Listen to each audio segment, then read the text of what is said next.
Good day, all.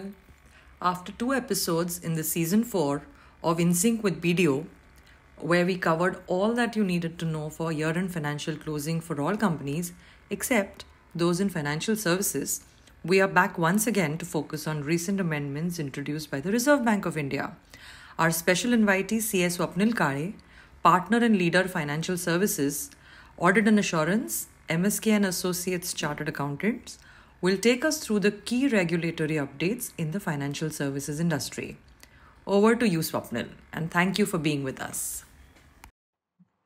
Welcome to the another episode of the InSync. In the recent past, the Reserve Bank of India has issued discussion paper, guidelines, directions, and various amendments mainly impacting the banks. In today's InSync episode, we will cover some of the significant amendments issued by the Reserve Bank of India recently. So, in terms of contents for today's episode, we will cover the key highlights of the discussion paper on expected credit loss approach applicable to the banks. We will also cover the treatment of unrealized income in respect of asset reconstruction companies. We will also cover the digital segment and digital banking unit and disclosures in the financial statements with respect to the same. And last but not the least, the clarifications issued by the Reserve Bank of India with respect to digital lending guidelines. So we cover today's episode with expected credit loss approach for the banks.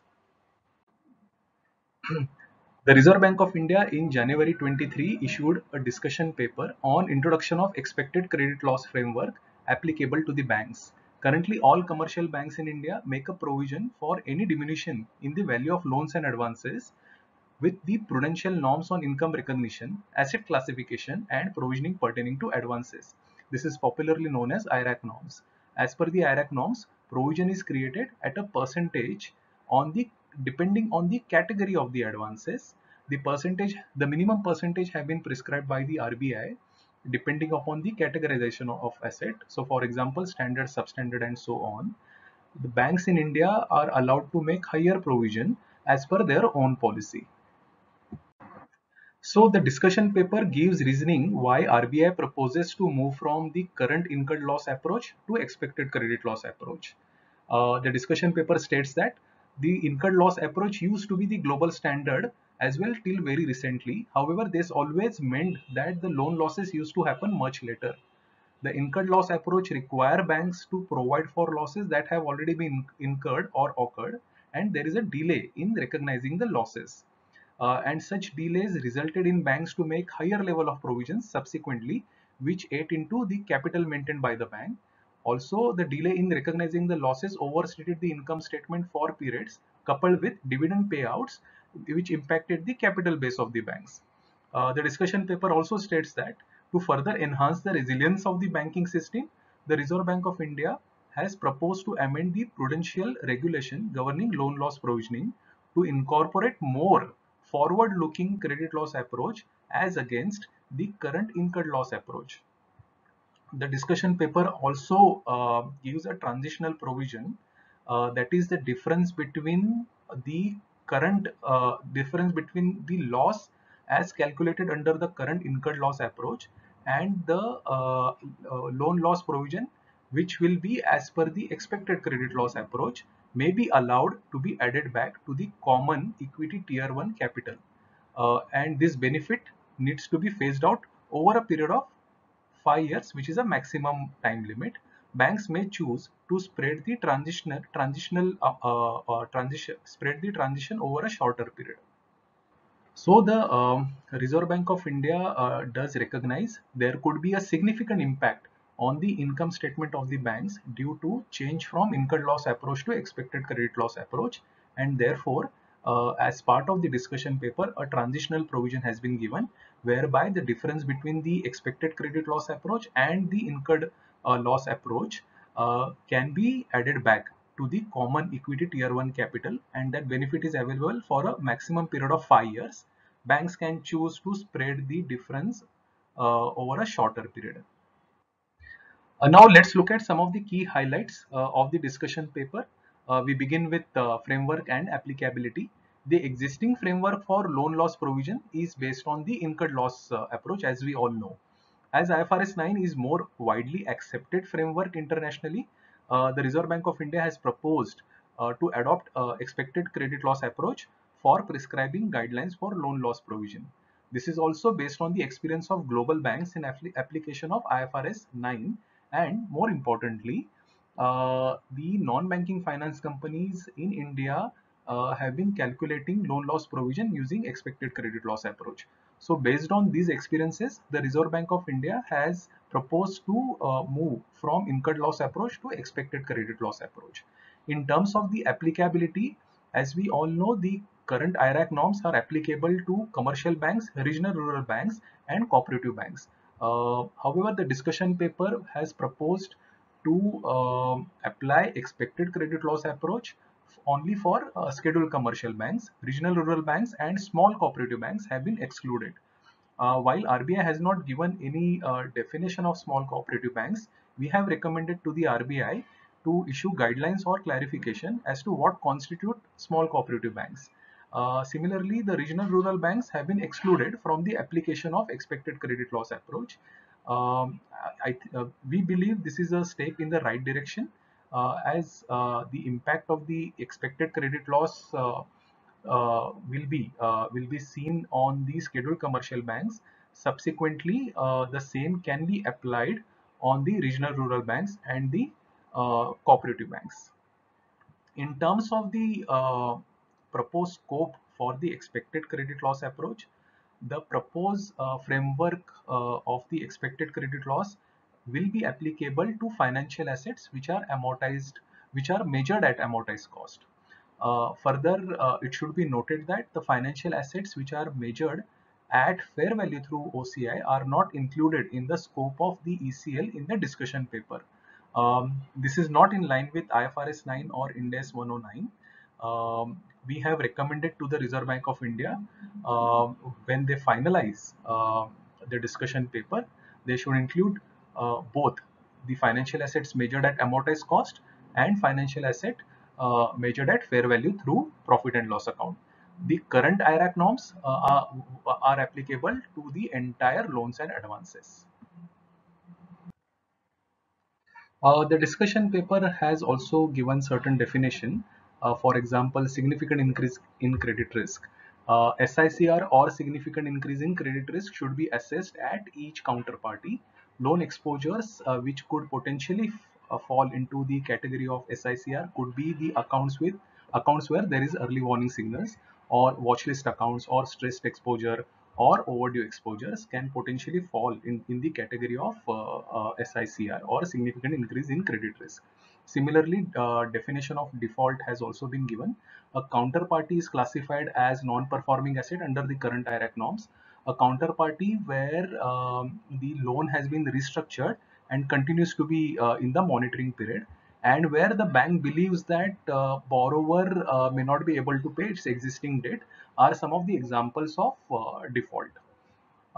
Next is on the ECL model. No specific model has been prescribed by the Reserve Bank of India to compute the loan loss provision. However, there is a regulatory backstop. Uh, the discussion paper states that the provision as per the bank's internal assessment shall be subject to prudential floor as a regulatory backstop. We have seen in case of non-banking finance companies, where the non-banking finance companies are required to compute loan loss provision under the IRAC norms and also under the expected credit loss approach. The higher of these will get accounted in the financial statements. We believe this is a similar provision applicable to the banks, where banks will compute the loan loss provision under expected credit loss. However, it will always be subject to the prudential floor as a regulatory backstop. Uh, Now the next point is on credit impairment and practical expedient to financial asset with low risk. This is similar to Index 109. The discussion paper provides a practical expedient to financial assets with low credit risk. It is proposed to allow the use of low risk practical expedient in respect of SLR eligible investments, or direct claims on central government, or the exposures which have been guaranteed by the central government with certain conditions. Now let's look at the remaining key highlights. Um, treatment of stage 2 provisions, treatment of interest income for stage 3 financial assets, cooling off period, that is upgradation of assets, financial assets from stage 3 to stage 1, and disclosure in the financial statements. So with respect to stage 2 provision, while the approach for treating stage 1 and stage 3 loan loss provision is going to be general and specific respectively, RBI has given two approaches for treating the stage 2 provision.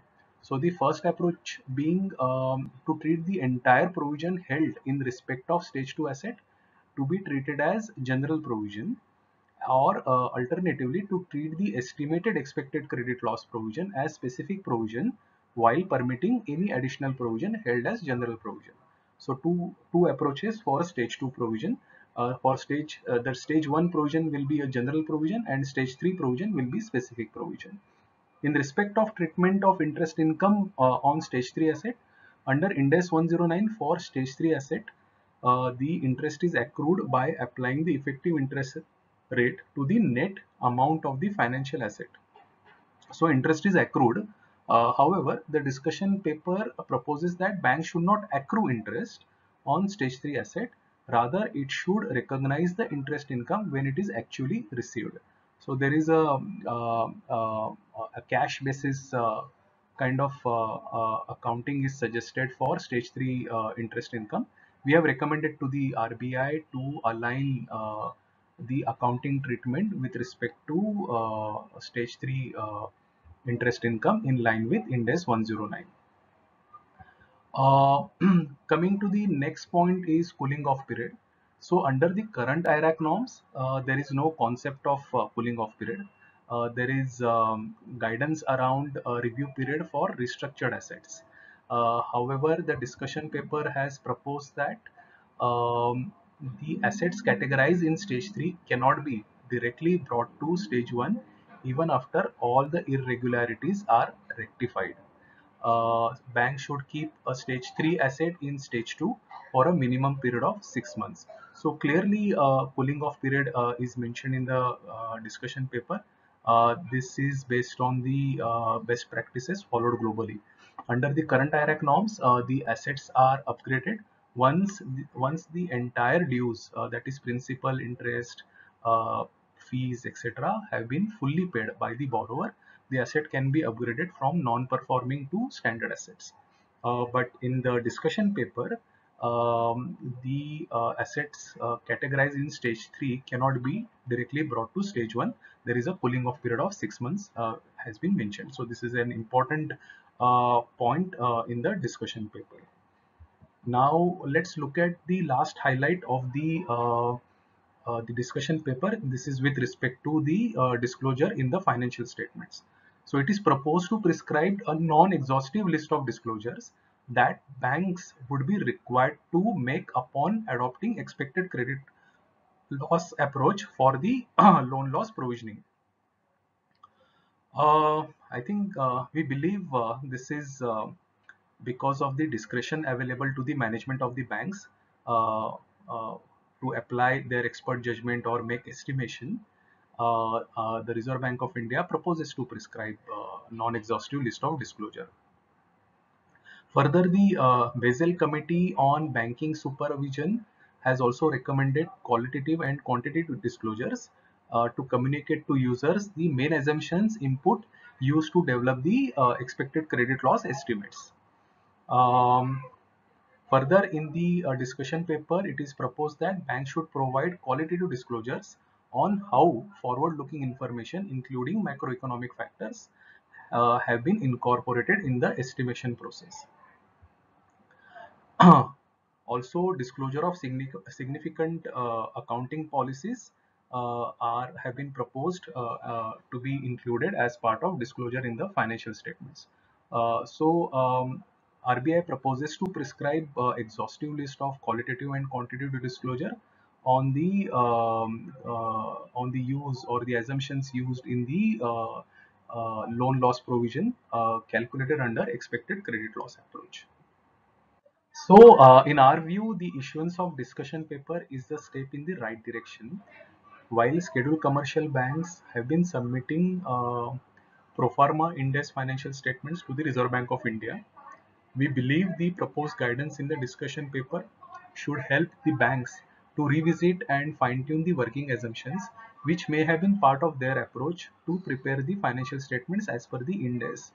We also recommend banks to take up holistic assessment which is likely to have a significant impact on the financial statements of the bank. Further, the change in the existing provision norms will also require banks to relook at their regulatory reporting and could also require enhancement in other RBI directions and guidelines.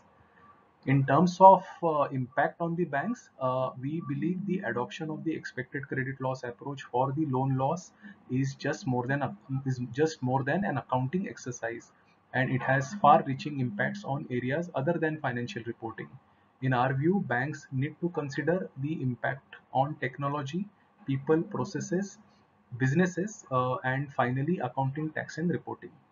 As mentioned in the beginning of our episode, issuance of discussion paper on expected credit loss approach is the most significant step by the Reserve Bank of India to move from incurred loss approach to expected credit loss approach. Now we move on to the second topic of InSync episode, that is the recognition of unrealized income by the asset reconstruction companies. So the Reserve Bank of India issued a circular in February 2023 to asset reconstruction companies and issued a clarification relating to recognition of unrealized income by the asset reconstruction companies. The circular issued by the Reserve Bank of India is applicable to all asset reconstruction companies which prepare their financial statements as per the Ind-AS. RBI observed that due to adoption of Ind-AS by the asset reconstruction companies for preparation of their financial statements from financial year 2019-20 onwards, some asset reconstruction companies are recognizing management fee even though the said fee had not been realized even after 180 days. This has led to continued recognition of unrealized income. So this circular is applicable to asset reconstruction companies which prepare their financial statements as per Ind-AS. Some of the key highlights of this circular is with respect to calculation of capital adequacy ratio, calculation of amount available for payment of dividend, additional responsibilities on the audit committee, and additional disclosures in the financial statements. In terms of calculation of the capital adequacy ratio and amount available for dividend, few adjustments have been proposed to the net own fund. So it states that the management fee recognized during the planning period that remains unrealized beyond 180 days from the date of expiry of the planning period. Second one is management fee recognized after the expiry of the planning period that remains unrealized beyond 180 days, and any unrealized management fee where the net asset value of the security receipt has fallen below 50% of the face value.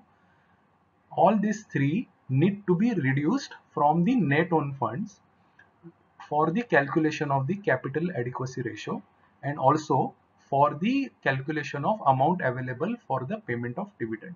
So three adjustments to be reduced from the net own funds. Uh, with respect to the responsibilities on the audit committee, the circular states that the audit committee should review the extent of unrealized management fee and satisfy itself on the recoverability of the same while finalizing the financial statements. It also states that the audit committee should ensure that the management fee is computed in accordance with the specified regulations. So additional responsibilities on the audit committee members to ensure that the management fee is calculated in accordance with the specified regulations. Audit committee needs to review the unrealized management fee and it should satisfy itself whether the same is recoverable or not. The next highlight is on the disclosures in the annual financial statements. the asset reconstruction companies are required to disclose the information on the aging of the unrealized management fee rec- recognized in the books of accounts, and this disclosure needs to be given in the annual financial statements. So additional disclosures with respect to the aging of unrealized management fee, additional disclosures on the audit committee members, and clarifications on the computation of net own funds for the purpose of capital adequacy ratio and amount available for payment of dividend. So this circular is going to have a significant impact on the asset reconstruction companies. Another important amendment during the year was with respect to the establishment of digital banking unit and also the segmental disclosure with respect to the same. So we begin our third topic for today's episode, that is digital banking unit. We all know, as part of the union budget, the finance minister announced establishment of 75 digital banking unit to celebrate the country's 75 years of independence. Further, the Reserve Bank of India in April 22 issued a circular on the establishment of digital banking unit. The circular is applicable to all the commercial banks. So the key highlights of the circular on establishment of digital banking unit is the key definitions on digital banking unit, digital banking segment, and digital banking products, and also the segmental disclosure with respect to digital banking. So in terms of the definition with respect to what constitute a digital banking, is defined as present and future electronic services for the execution of financial banking and other transactions through electronic devices, equipment, or over the net banking, which involves significant level of process automation. The definitions of digital banking segment, digital banking unit, and digital banking product has also been given. However, with respect to digital banking segment, there is an important amendment. So the circular states that the bank shall report the digital banking segment as a sub-segment within the existing retail banking segment in the format specified under paragraph 4 of the circular on financial statement presentation and disclosures direction 2021. It is also clarified that the digital banking products and services applicable to segment other than retail segment need not be reported at this stage. So the disclosure under segmental reporting is applicable only for retail banking products and not for any other banking services. In terms of disclosure, a digital banking segment for the purpose of disclosure under Accounting Standard 17 is a sub-segment of the existing retail banking segment, which will now be subdivided into digital banking and other retail banking. The business involving digital banking products acquired by the digital banking unit or existing digital banking products would qualify to be clubbed under this segment. So this is an important amendment in the disclosure of the segmental reporting for the banks, where the banks are required to show or divide the retail banking segment into digital banking and other retail banking. This disclosure is applicable from the financial year 2022-23 and for the quarterly reporting as well. Now let's look at the last topic of today's episode, that is clarifications on digital lending guidelines. So RBI issued a circular in September 2022 with respect to digital lending guidelines. This circular is applicable to all regulated entities, that is banks, which is commercial banks, cooperative banks, and non-banking finance companies, including housing finance companies, which provide loans through the digital lending platforms. In February 23, the Reserve Bank of India issued certain clarifications through frequently asked questions. There are around 18 frequently asked questions which have been addressed by the Reserve Bank of India and provided more clarification on its guidelines on digital lending. we recommend all the regulated entities to go through the frequently asked questions and ensure compliance with respect to the digital lending guidelines. So with this, we come to an end for today's InSync episode. We hope that you found this informative. In case you need any clarifications, please feel free to reach out to marketing@bdo.in. Thanks for your time.